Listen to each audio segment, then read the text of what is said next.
Child trafficking cases లో తెలంగాణ దేశంలోనే మొదటి స్థానంలో ఉందన్న విషయం ఇప్పుడు ఆందోళన కలిగిస్తోంది. ఈ ఒక్క ఏడాదిలోనే పోలీసులు తెలంగాణలో 7 ముఠాలను ఛేదించి 90 మంది నిందితులను అరెస్ట్ చేశారంటే ఈ దందా ఎంత లోతుగా పారుకుపోయిందో అర్థం చేసుకోవచ్చు. హైదరాబాద్ లోని చైతన్యపురి, మియాపూర్ నుంచి మొదలుకొని అటు కరీంనగర్, ఇటు సూర్యాపేట జిల్లాల వరకు ఈ చైల్డ్ ట్రాఫికింగ్ నెట్వర్క్ విస్తరించి ఉందట. ఇక తెలంగాణలోనే కాకుండా గుజరాత్, మహారాష్ట్ర, ముంబై వంటి ప్రాంతాల్లో కూడా దొరికిన వారి మూలాలు తెలంగాణలోనే ముడిపడి ఉన్నాయని తెలుస్తోంది. జాతీయ నేర గణాంకాల సంస్థ ఎన్సీఆర్బీ నివేదికల ప్రకారం దేశంలో ప్రతి ఏటా వేల సంఖ్యలో చిన్నారులు ఈ చైల్డ్ ట్రాఫికింగ్ బారిన పడుతున్నారట.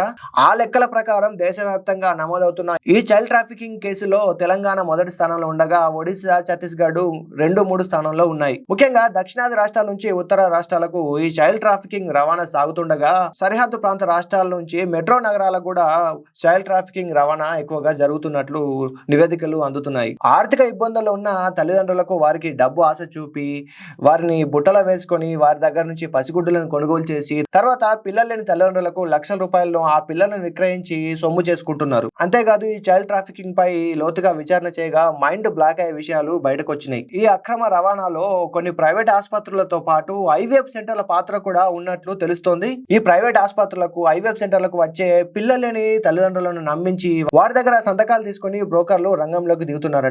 నకిలీ బర్త్ సర్టిఫికేట్స్ క్రియేట్ చేయడము, ఆసుపత్రుల్లో తల్లిదండ్రుల పేర్లు మార్చి ఇలాంటి మోసాలకు పాల్పడుతున్నారు. అప్పుడే పుట్టిన పసికందులను బస్సులో పార్సిల్స్ లాగా చేసి ఒక రాష్ట్రం నుంచి మరో రాష్ట్రానికి తరలిస్తున్నారంటే వీరెంత క్రూరంగా వ్యవహరిస్తున్నారో మీరు అర్థం చేసుకోవచ్చు. మొన్న ఆ మధ్య బయటకు వచ్చిన సృష్టి కేసులో 27 మందిని, మియాపూర్ లో 11 మందిని అరెస్ట్ చేయడంతో ఈ దందా యొక్క భాగోతం బయటకు వచ్చింది. ఈ ముఠా వెనుక కోట్ల రూపాయల దందా జరుగుతున్నట్లుగా పోలీసులు గుర్తించారు. ఇంత జరుగుతుంటే మరి ప్రభుత్వాలు ఏం చేస్తున్నట్టు?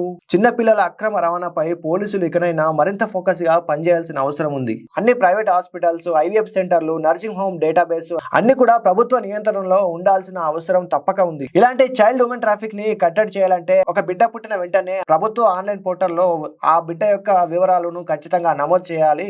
అలా ప్రభుత్వం నిబంధనలు తీసుకురావాలి. అంతేకాదు పేదరికంలో ఉన్న తల్లిదండ్రులు వారి బిడ్డలను అమ్ముకోకుండా వారికి ఆర్థిక భరోసా లేకుండా ఉపాధి కల్పించే విధంగా ప్రభుత్వం చొరవ చూపాలి. ఇక పిల్లల్ని అమ్మడం గానీ, కొనడం గానీ ఉరి శిక్ష పడేంత పెద్ద నేరం అని అందరికీ అవేర్నెస్ కలిగించాలా. ఇలా చట్టబద్ధంగా దత్తత తీసుకునే ప్రాసెస్ ఏదైతే ఉందో దాన్ని చాలా పారదర్శకంగా, చాలా సులభతరం చేయడం వల్ల ఈ అక్రమ దందాకు అడ్డుకట్ట వేయవచ్చు. అంతేకాదు ఇలా అక్రమ రవాణాకు పాల్పడ్డ నిందితులను అరెస్ట్ చేయడమే కాదు, ఫాస్ట్ ట్రాక్ కోర్టుల ద్వారా వారికి కఠిన శిక్షలు పడేలా చర్యలు తీసుకోవాలి. ఇక ఈ ముఠాలో భాగమవుతున్న డాక్టర్లు, నర్సుల లైసెన్స్ ను శాశ్వతంగా రద్దు చేయాలి. పిల్లల భవిష్యత్తును చిదిమేస్తున్న ఈ చైల్డ్ ట్రాఫికింగ్ అరికట్టాలంటే పోలీసులే కాదు, సమాజంలో ఉన్న మన బాధ్యత కూడా ఎంతైనా ఉంటుంది. ఎవరైనా ఇలా పిల్లలతో అనుమానాస్పదంగా కనిపిస్తే మీకు ఎలాంటి డౌట్ వచ్చినా 1098 గానీ 100 గానీ సమాచారం ఇచ్చి మేమంత బాధ్యత మీరు నెరవేర్చుకోవాలి. మరి మీరేమంటారు? చైల్డ్ ట్రాఫికింగ్ పై మీ అభిప్రాయం ఏంటి? ఖచ్చితంగా కమెంట్ చేయండి. ఈ ఇన్ఫో నచ్చితే ఒక లైక్ కొట్టండి. ఈ యూస్ఫుల్ ఇన్ఫర్మేషన్ ని మీ ఫ్రెండ్స్ అండ్ ఫ్యామిలీ మెంబర్స్ కి ఖచ్చితంగా షేర్ చేయండి. ఇలాంటి ఇంట్రెస్టింగ్ స్టోరీస్ కోసం మా ఛానల్ ని సబ్స్క్రైబ్ చేయండి.